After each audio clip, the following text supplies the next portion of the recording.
So hi and welcome to the Kasie Show where top leaders spill the tea. Guys, I am so grateful to spill the tea here every week on Women Helping Women.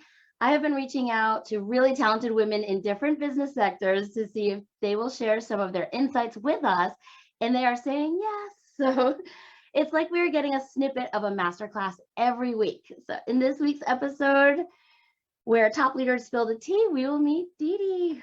Hello, hello. Hello, hello. Yes, I'm so excited to be here. I'm so excited to have you. I'm just so grateful that you said yes to this. Deedee wears many different hats and has taken her skill set in education and stepped out onto the platform of using technology so she can share her ideas, content, and resources with the international education community. Deedee offers lesson plans, materials, free webinars, resources, and a podcast. So I think the better question is, what doesn't she do? Stick to her diet, actually. Oh. Yeah, she doesn't stick to her diet or meet her fitness goals, but she tries. She tries. Okay, guilty. Yeah, I think that whole do it all is a myth when it comes to me, because there, you can only keep so many balls in the air at one time. You put focus over here, this sorts to side, so back and forth we go. Yes, I'm exactly like that. So thank you so much for coming. And what inspired you to become an entrepreneur, or a teacherpreneur, as many of us call it? Yeah. So there's this space that some of you may not know about. It's called Teachers Pay Teachers. And I had bought resources there. So I was on their newsletter. And it was the day after, I'm exactly where I was in my house. The day after Christmas, we got the newsletter, and they were talking about this person named Deanna Jump, who had earned a ridiculous amount of money, in my mind, selling her resources online. I'd always created my own resources, in the classroom. I taught second grade, kindergarten, always created things, games, those sorts of things for my class to use. Never really thought about selling those things. So when I heard about her success, I knew that as a family, we had, I had a teacher's salary, which most of you probably know is, you're not going to get rich on it. And, I had, $15,000 in student loans, so to say I was living paycheck to paycheck is probably not accurate, but money was, allotted for. And so I thought, well, if I could just make a couple $100, I called it my shoe fund. I wanted to make, so I could go buy shoes and not have to worry about it, right? Whatever went in there. So it was my shoe fund. In fact, my checking account now says Deedee's Shoe Fund. Really? And so it started off that way. And pretty rapidly, I realized, hey, you know what? This is actually a viable business. This is something that eventually, years and years later, replaced my teacher salary. And so, one thing led to another. It's not overnight. It's a lot of work, but if you have the staying power, then, that kind of focus pays off, right? Yeah, definitely. Yeah. I think a lot of women in this group understand that as well, the whole staying power and yeah. So knowing what you know now, is there anything you would go back and tell yourself when you were first starting out? Well, things have really changed, because I've been doing this since 2009. So in 2009, I don't think Facebook was a thing. I don't think it was. I mean, it was maybe, but never more than like a MySpace kind of thing. Remember MySpace? You're showing our age. I know. So a lot of social media platforms have come and gone. And as soon as one of these new platforms come out, Facebook being one of them, people, we got to get on this, we got to get on that. But the one thing that you have control over is your email list. So I wish, I really started my email list 2015, 2016, I think is when I really started focusing on that. And what I love about the email list is that you create a relationship with people. You can send right to them exactly what you want them to know, and they can open it up whenever it's convenient for them, right? And so, Right. and you can give them things, and you can teach them things, and you can deliver it right to their doorstep. So you have to have a method to grow your email list. So I would have loved to talk to 2012, 2013 Deedee Wills, who was worried about, you know, Facebook or all of that other stuff, and realizing that the critical thing for any business is to grow that email list, because nothing converts like an email list. Absolutely nothing converts like an email list. I just started mine. Everybody. And here's the deal. I think the thing that really holds up, and if you guys are listening to this and you're thinking, I don't know what I want to say yet, you don't have to say anything. All you have to do is start collecting the emails, and every once in a while, send them something. Send them like, hey, I'm glad you're here. Here's something that, you know, if you're making, you know, wicker baskets, I don't know. But if you're in the business making baskets, maybe you curated 5 pictures of ways that you can, you know, decorate with baskets, and you can send those pictures to them. Just give. You don't have to ask anything. Just continue to give until you have a plan. And if you don't have a plan this year, no big deal. Just continue to give. You are creating a relationship with the person on the other side. So, and I love me some gifts. So yeah, they'll stay with you because they're like, hey, you know what? I love seeing Kasie because she understands I love wicker baskets. She's giving me all these ideas. I want to stay with that. She's not asking me for anything. This is a great relationship. And then when you're ready to ask, they'll be there for you. Right. I'm glad you're saying that, because I am doing these interviews because I'm kind of at a place where I was like, I don't really have anything yet, but I want to build know, like, and trust and provide value to the group, even though I don't really, you know, I'm not using it as a business yet. So right. You provide a lot of value in your emails. Well, thank you. There's always some kind of information or some kind of freebie. So yeah. Well, you know, I think that you do want to make sure that, you know, the people who are on there's lots of different people on your email list. There are people who've known you for years, right? They have been, you know, they've been getting your wicker basket email for a long time, right? So they know you, they trust you. Maybe they buy resources from you already, right? Maybe that. Then you have the person who happened upon you. And so those are the people that you want to make sure that you continue to kind of curate that relationship as well. Lots of different people. Yeah. Awesome. Well, I just minimized my notes here for a second. Oh, okay. So what advice would you give to someone who is just starting out in offering online educators? Somebody who's just starting off in my field. Is that what you're asking me? Yes. Okay. So one, I would find your own voice, right? There is, I don't know if y'all remember, but you know, remember Jordache jeans, like back in the day, right? And so people had Jordache, and then everybody made knockoffs of Jordache, right? So you could get the real thing, or you could get the cheap versions of Jordache, right? I think that teacher authors should all be Jordache. No, they should all be original. Yeah. I know that we open up files and we see this is exactly like this one over here, and this is exactly like this one over there. So now the only thing that you have left is to undercut somebody in competition for price. Right? So if you're charging $30, they're going to charge $20. You know, I don't, that's not really what the point of being a teacher author is, right? That's not the point. The point isn't to see if I can undercut everybody else. I'm not going to copy somebody else and make exactly the same thing, but just make it cheaper. Right. The point is to create something that's not there. Right. What is it the teachers need that's not there?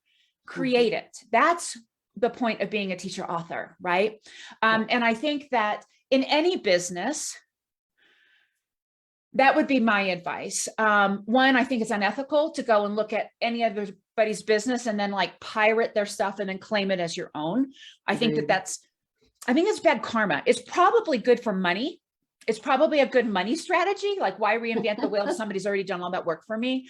But at the end of the day, the reason why most of us go into business is to offer a service to the people who come to us. And if it's just a matter of price, not that I'm saying that you want to make it affordable. You want to make it attainable, especially for teachers. I mean, they're not bringing home 6 figures, right? They're cutting coupons. They're working summer jobs. They're working evening side hustles because they have to, which is a whole other subject we could get into. Right. But what we want to do is make sure that we offer them something that's not there. That's the reason why I created my resources that I used in my classroom, because I would sit there with the students saying, you know what, they need XYZ and I can't find it anywhere. I'm going to make it. Or I'm going to use this old family game that we played, but I'm going to turn it into a game that we do for learning. And I'm going to make it in a way that other teachers can also do that. So figure out what's missing and then do the work, because it is work. It is work to do the work, right? It's very easy to take somebody else's product, whatever it is. If you're selling, you know, iPhone holders or whatever, it's easy to take somebody else's work and just kind of copy it. It's harder to create. And if you are creating something that's not there, it's like birthing a baby. It's hard. It is. But, you know, that's what Deanna, and those of you who don't know, Deanna Jump and I have since become really good friends. We collaborate on a lot of things, and we created a writing curriculum, wasn't there. We created a math curriculum, wasn't there. Love it.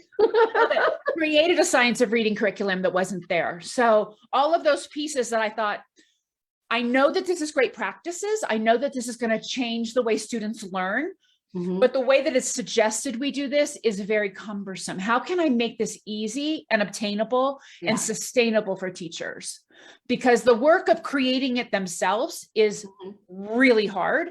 And if I can give them a shortcut and make some tools in there that's going to make it really easy for them to implement and not, you know, involving 4 hours of planning every night to make it happen, then I'll do the planning. You have your weekends back. You just pay me for that. And, you know, for $70, you don't have to do that every day. Right. Totally forgot to hit the record button, but we've been live, so we're good. Okay. I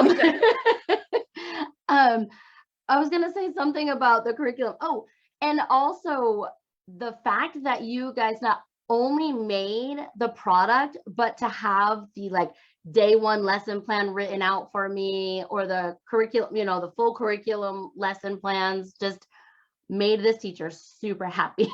Oh, thank you. Originally I didn't, because, you know, oftentimes our instruction that we teach today depends on what we saw yesterday, right? So that's how teaching really should be. We should be looking at, what am I noticing that my students need more of? And it's going to be different year to year. Right.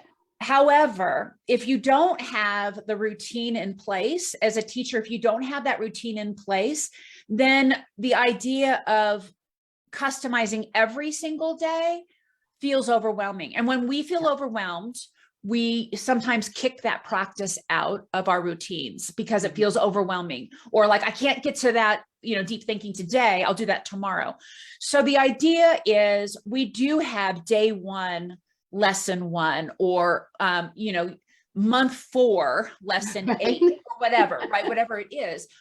But as teachers become artists in their in their teaching practices, then they're going to take that lesson and say, "Oop, I don't want to wait until then. I need to bring that in right now, and I'm going to use that right now." So the idea is that we've given sort of like, you know, you take this artist class and they show you how to start a painting from beginning to end. Right. But then when you become your own artist, then you start to borrow and take and then customize it for what you really see in your own classroom. Love it. I was just checking the chat box too at the same time. So what do you think are the qualities of a good entrepreneur? I really hate the word pivot, but it's the only word that I can think of, is that you have to be ready. You have to know when to pivot and when to stay the course, I think. So, you know, for example, when 2 years ago, almost to the day, we went from teachers teaching in the classroom face-to-face to everything online. And when it happened, you know, my business, I mean, in 2 days, it tanked. So I was like, okay, well, that's it, you know, but I thought, okay, what do they need? They need digital resources, but I don't know how to make those. I need to figure that out. And within a week, I'd figured out how to make things. I got in and talked to the teachers, like, what do you need? Like, what is it that, what can I give you now that's going to help you get through this really painful period of time? And just a lot of listening. and then staying the course and working through that hard season. I will say, remember I said diet, I can't stick to my diet. During that, there was from March until May, I was working 12 hours a day. Wow. I was not exercising. I was feeding my feelings. I mean, I gained 15 pounds in like 3 months because I wasn't exercising. I wasn't taking care of myself. I was taking care of my business. I was taking care, but really, I think I was taking care of teachers as well. Because as they were, I mean, I don't even know how hard that was. I could hear how hard it was. I was doing Facebook Lives every single day in my group saying, what do you guys need? This is what I'm thinking. Does this help you? And I was sharing my screen and showing them what I was doing and showing them how to do it. If I don't want to buy that from you, but I want to make something like that, showing them how to do it.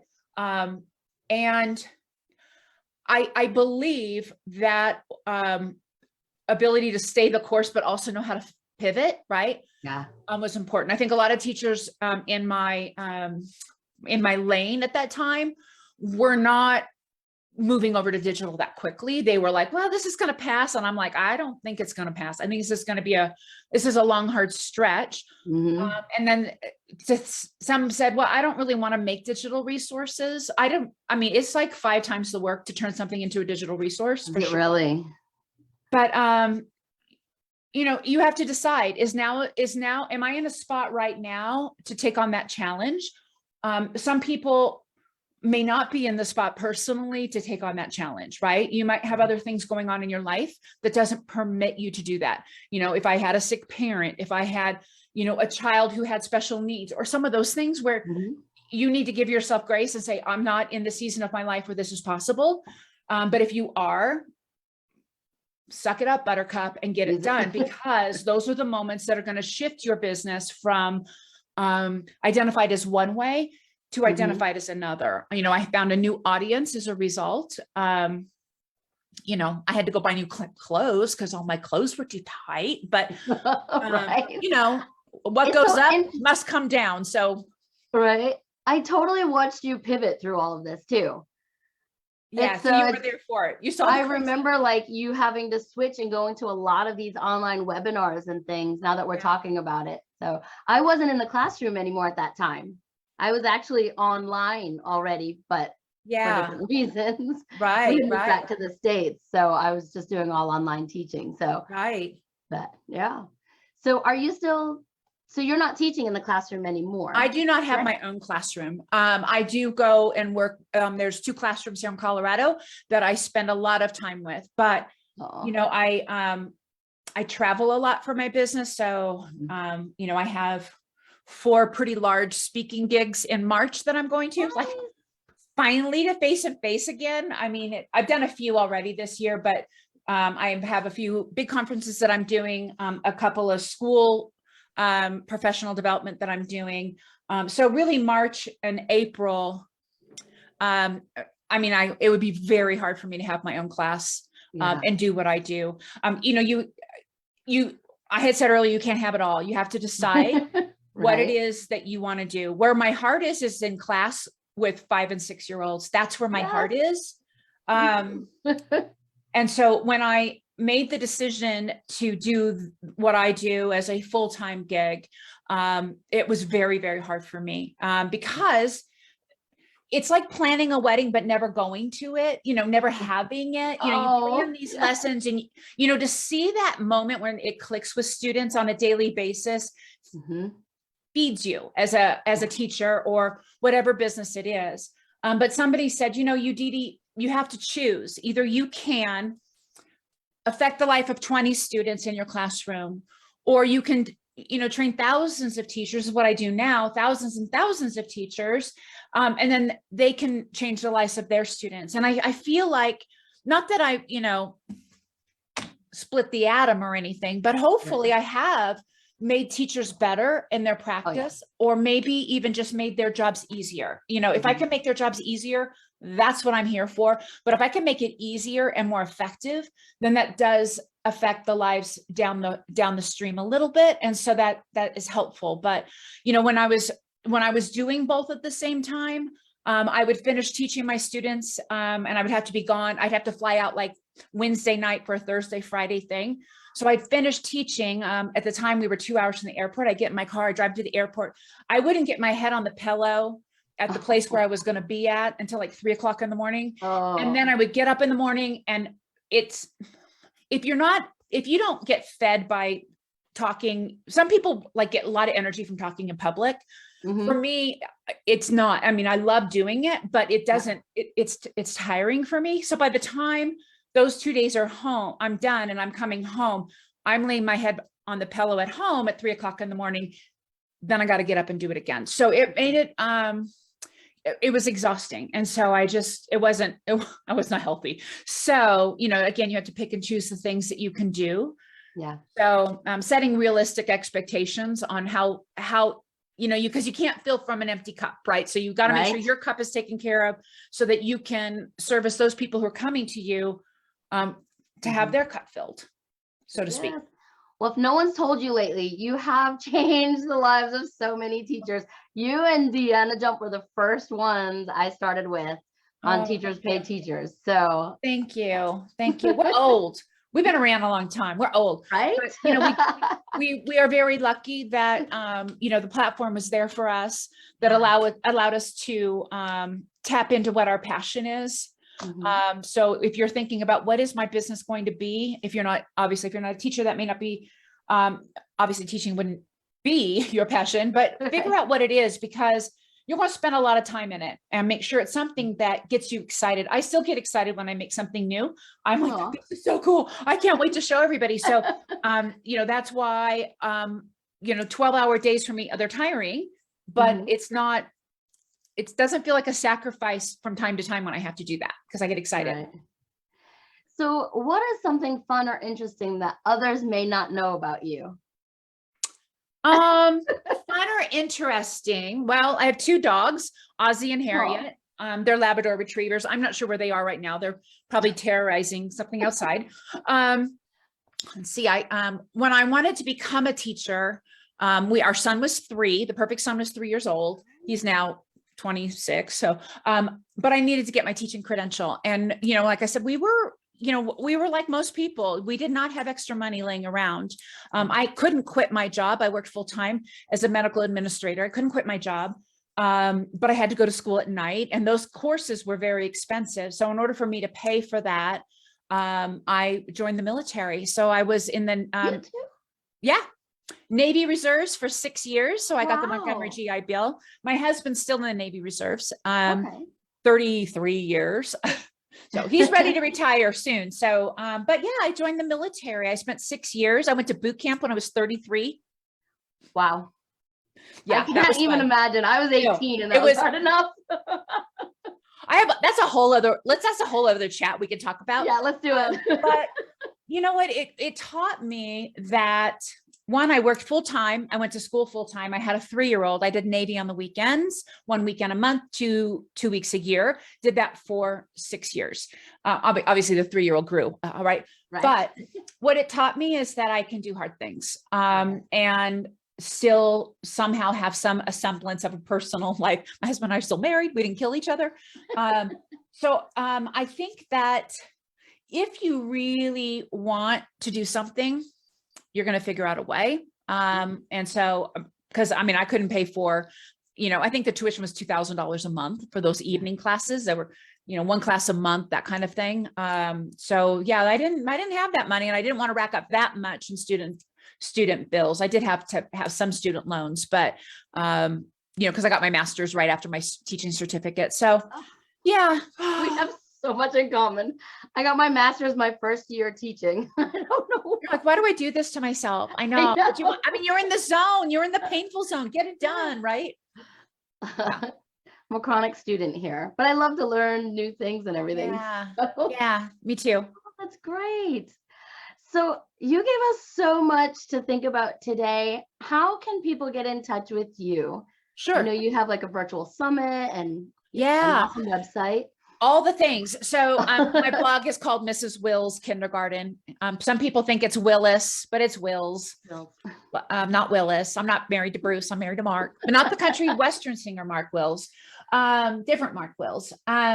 So Mrs. Wills Kindergarten, that's my blog. You can find my social media channels on there. Again, I don't spend a whole lot of time on social media. Because I really prefer to communicate through the newsletter. So you can join my newsletter there. We just opened up the door to the Educator Summit. That's a virtual summit that is taking place the last week in June. We have over 30 presenters. In addition to Dr. Wiley Blevins is a huge science of reading kind of phonics driven professional professor. He does a ton of work in New York, as well as all over the world with students and teachers, teaching teachers for students. He is amazing. He's written all these wonderful bestseller books. And then we also have Kim Bearden. Those are going to be our two big keynotes, over 30 hours of professional development. So I'm really excited. It's a 3-day summit. They have 90-day on-demand replay, so they can watch that again and again up for 90 days. And so we did it last year. People loved it. So again, we're doing it again this year. Super excited. Awesome. And Deedee, we do have a question in the chat. Okay. Jennifer wants to know, does your curriculum work for homeschooling? Yeah, absolutely. In fact, one question that I had, especially the science of reading, that's the thing that I've spent a lot of my time doing professional development. That's what I'm going all over the place talking about.